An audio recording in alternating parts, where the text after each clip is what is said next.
Welcome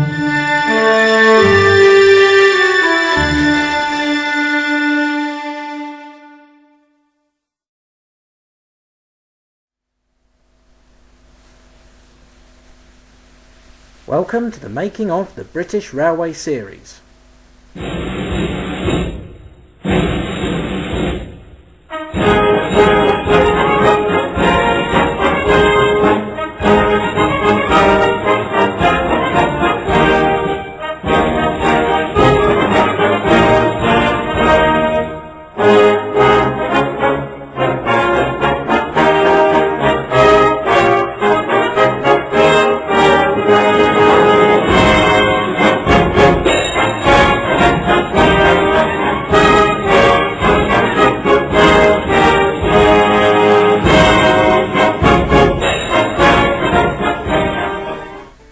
In this video, we will look at the film techniques employed in the making of the latest episode, as well as paying tribute to all those YouTubers who've helped the series get to this point.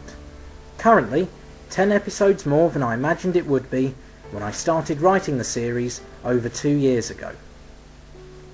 There'll also be a few bits and bobs left over from Day of the Deltic that will air in this video, helping to fill in some of the gaps and finishing the story for a few characters along the way. But first, here's where it all began, with the very first trailer, which originally aired in November 2006. The set was very basic, and the shots were too.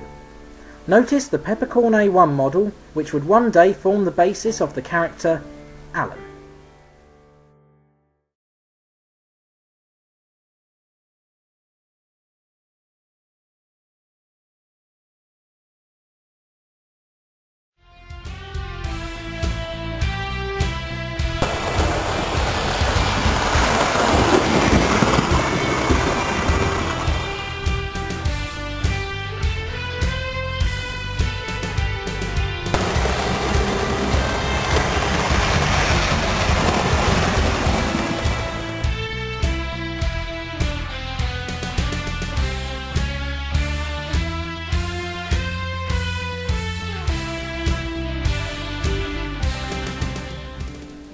It was a joint effort with a few of my colleagues at uni. We wanted to try something different for respective degrees, ranging from English to music and design and technology.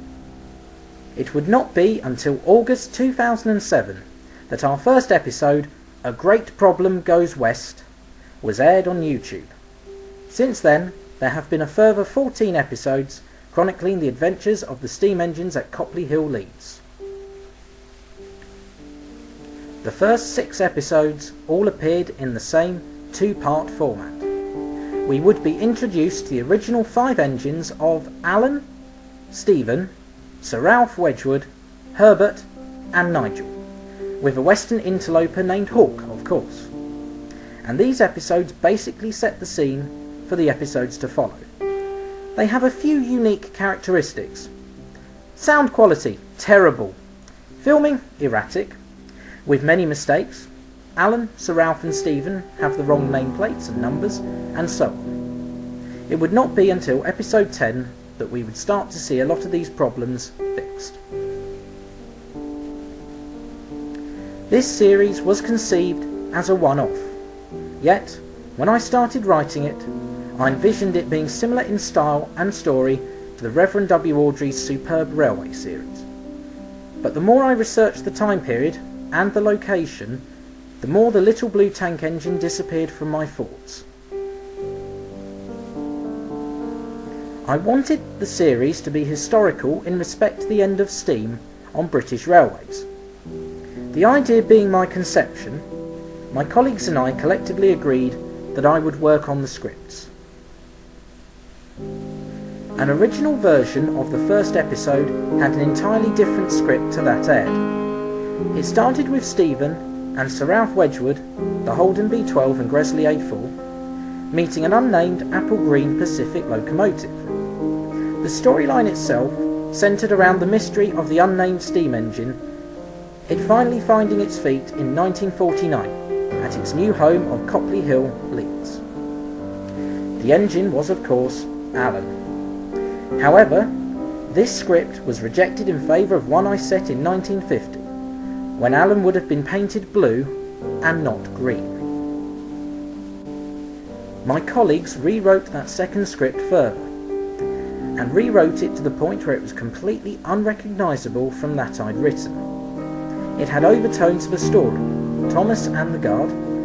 I was unhappy at the way in which my creations had been twisted away from their original intention, and I prepared new scripts for the next few stories. I have, however, kept back the original scripts, which one day I hope will be read and seen as intended.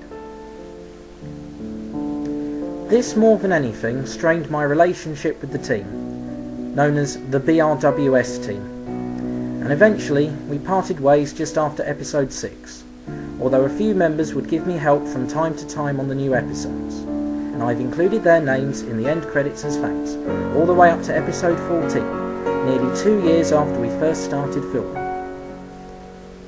Before we move on to the actual filming of the series, here's the first of those British Railways shorts I promised.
I wish to speak with the shunter. Gronk moved forward from the side of the shed. Hello, Gronk, Stephen said. Gronk said nothing, he just scowled. I know you are angry, Stephen said, but you must trust me that this is for the best. You sent me away from my home, Gronk said angrily. I didn't know it was the out of use line. I would have tried to say... I know, Stephen said gently. But this will be for the best. Look at you, Gronk. You are dirty with coal dust and mud. Being in a cleaner diesel depot will be the best for you. You are wise beyond your years, old engine, Brush said. You should listen to him, Gronk. Quite, Stephen said, amused. Gronk looked away, still cross. Alan and I will come and see you as much as we can, Stephen said, preparing to leave. Gronk still looked cross, but he hooted to Stephen as the old engine let off steam, reversing away from the diesel shed.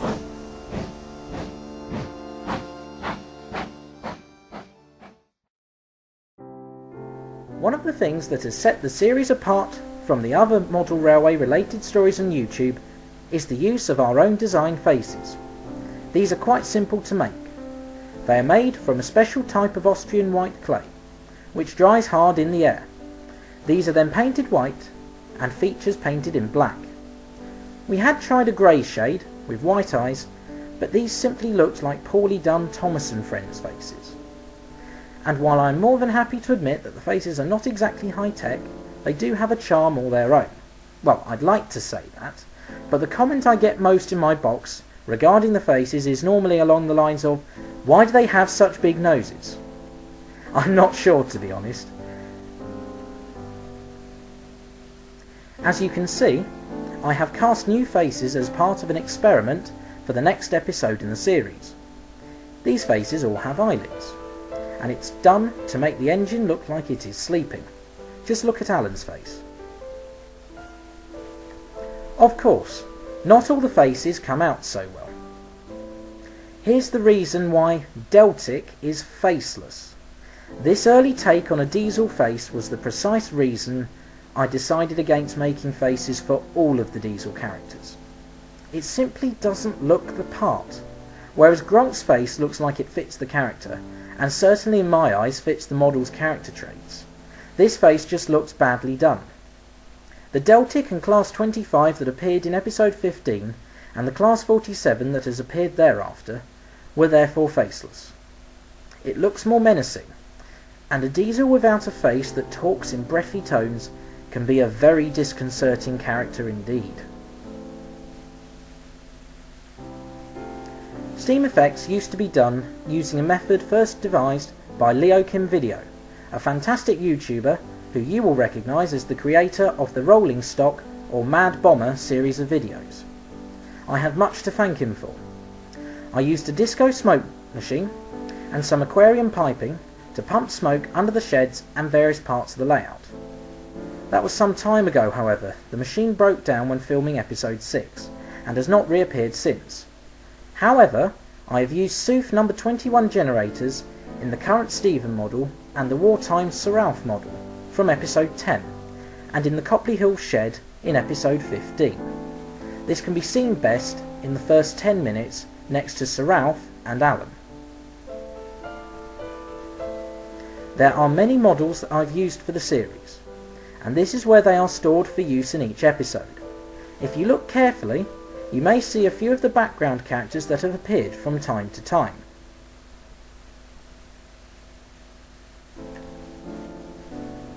The track used for filming is a mixture of standard Hornby 00 gauge track, Bachmann variants, and some Pico Code 100 track. The latter is of especially good quality, and I thoroughly recommend it for anyone who wants to make model railway videos for YouTube. One of the things that has made the series work better on film has been the upgrade from standard analog control to digital command control, latterly known as DCC. I use a Bachmann Dynamics system to control the models. This has meant that I can control two models at once on the same track. Here's a flypast of number 60163 Tornado and my latest creation, a J17 model, to demonstrate this technique.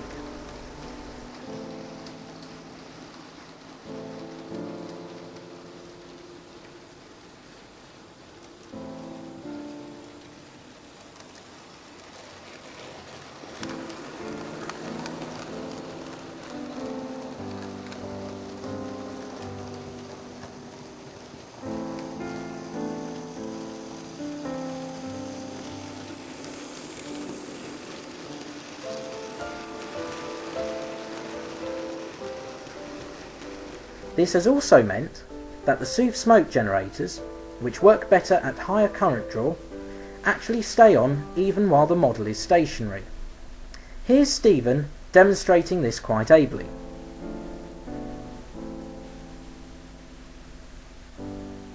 And here now is Stephen in another BRWS short.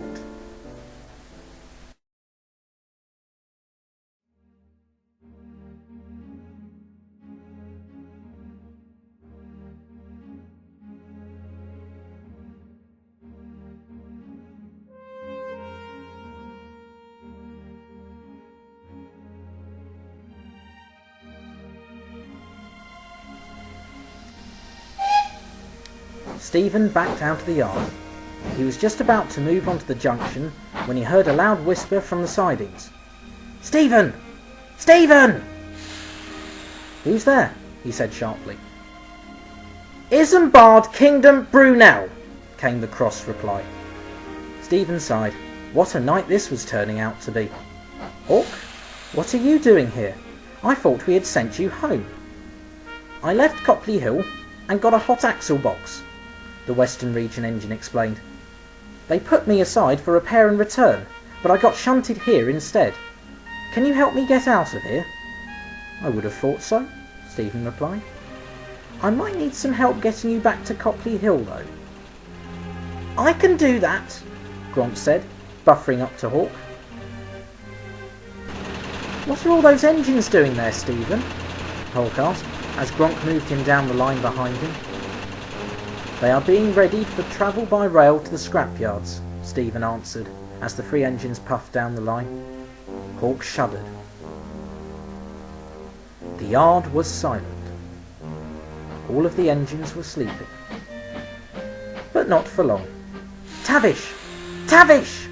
Stephen called to the J-39 as the 3 engines entered the yard. Tavish opened one eye sleepily and then went back to sleep. "Tavish, you lazy Scottish rust bucket!" Stephen hissed. "I am not lazy," Tavish said angrily, waking up. "And shush, you'll wake my driver." "All the better. We need you to shunt Hawk into your train." "Aye. What's the Wee Western doing here?" "Wee Western? Why I order—" "Chaps, for goodness sake," Stephen said, exasperated. "We don't want to wake the rest of the sheds. We must do this quietly. Gronk, please bring Tavish's train round to the junction, as the foreman said."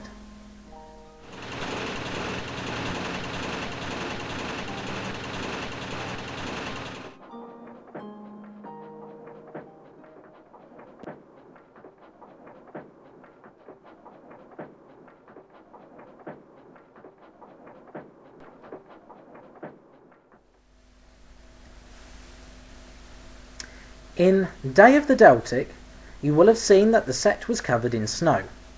This was a hangover from episodes 12, 13 and 14 and will not be seen again. I used a mixture of soap powder stuck down lightly with very thin PVA glue and in places heavily ground salt to give the effect of snow glinting in sunlight.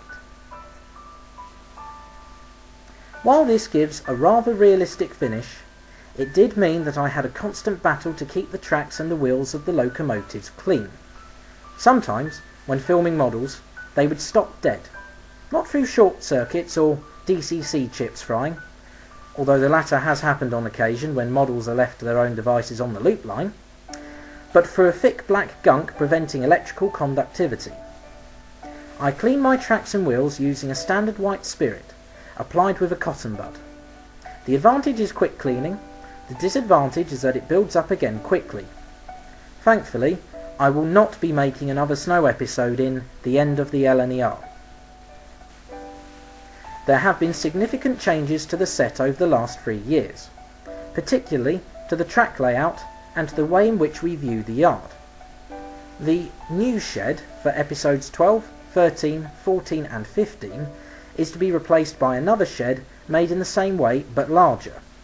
Made of plasticard, with brick printed paper and weathered with Tamiya weathering powders, the last one was designed to look as close to the real Copley Hill shed as possible. The latest one, being made for Great Scott, will be a 5-road shed as opposed to a 4-road shed.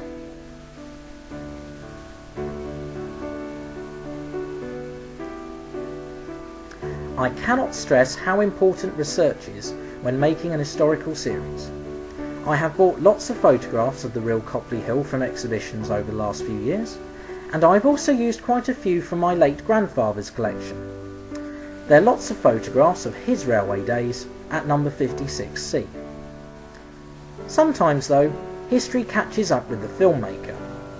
Just a few of the historic inaccuracies I've made in the first 15 episodes include the 1970s oil tankers in episode 1, the blue liveried Stephen model in episode 6 onto episode 10, Sir Ralph and Alan in the latest episode, of course, were wearing the blue livery when they should have been wearing the green livery because of course the year is 1959 and not 1952.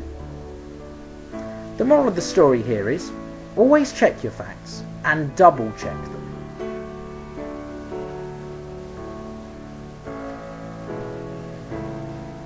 As many of you will be aware, I host my series on 2 websites which I am indebted to. The first is the Sodor Island Forums, administered by Ryan Hagan, who I must give my absolute thanks. Ryan has, since I joined SIF, given the series and myself a wonderful reception, and helped enormously with the development of the British Railway series mini-site, which you can find a link to in the video description.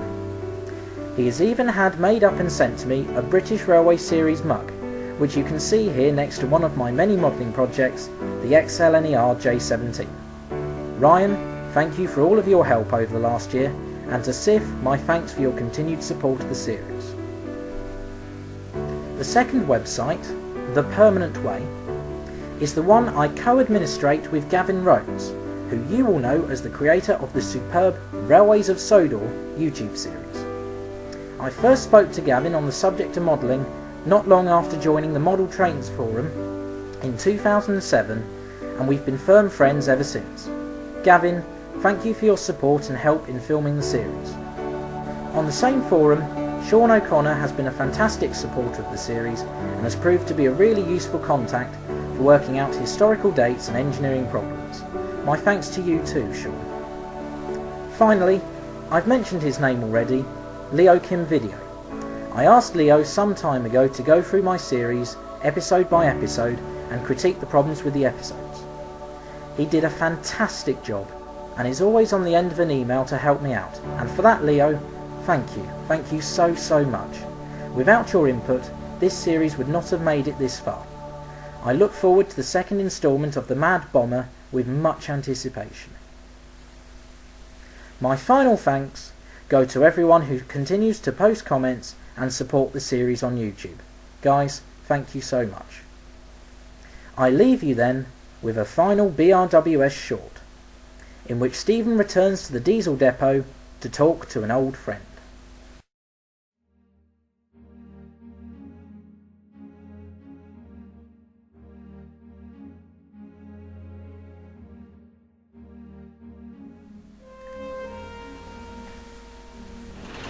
The little diesel brought the heavy goods train round as Tavish's crew readied him for his early morning run. "Hook, dinna worry, Hook," Tavish said as he backed down onto the train. "You'll be safe with us." "Thank you, Tavish," Hawk said. "So, Weston, time to go, eh?" Stephen was smiling. "Safe trip, 9400. Take care, Stephen. Goodbye, Gronk. Thanks for everything." The tank engine called to them as Tavish snorted up front, pulling his heavy load away from the red brick shed.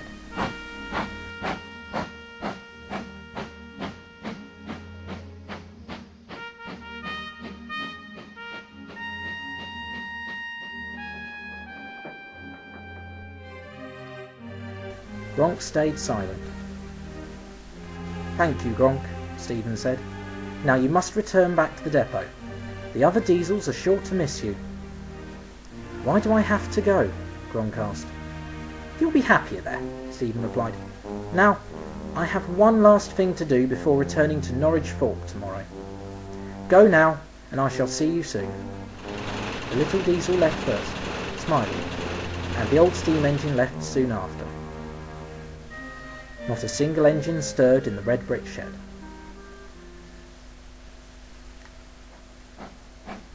"Hello, Jerry." The Standard 4 locomotive looked up.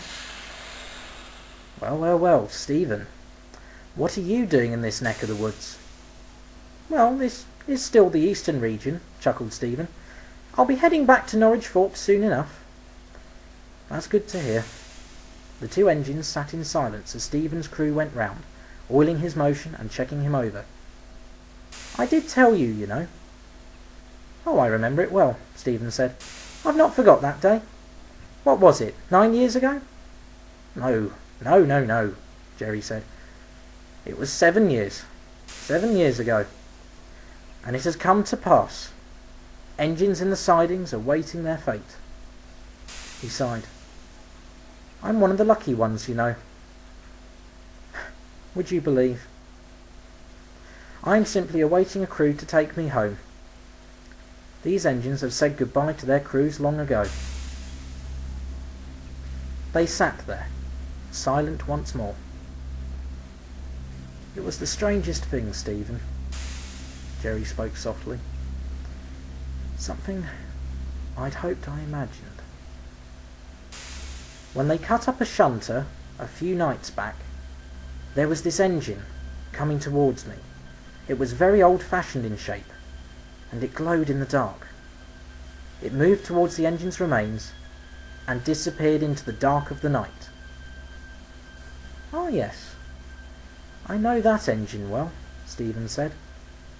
"We've met once, long ago. 7 years, I think you said." I hope we never meet it again," he added, raising steam and puffing away. Jerry stared after the Holden B-12 with wonder.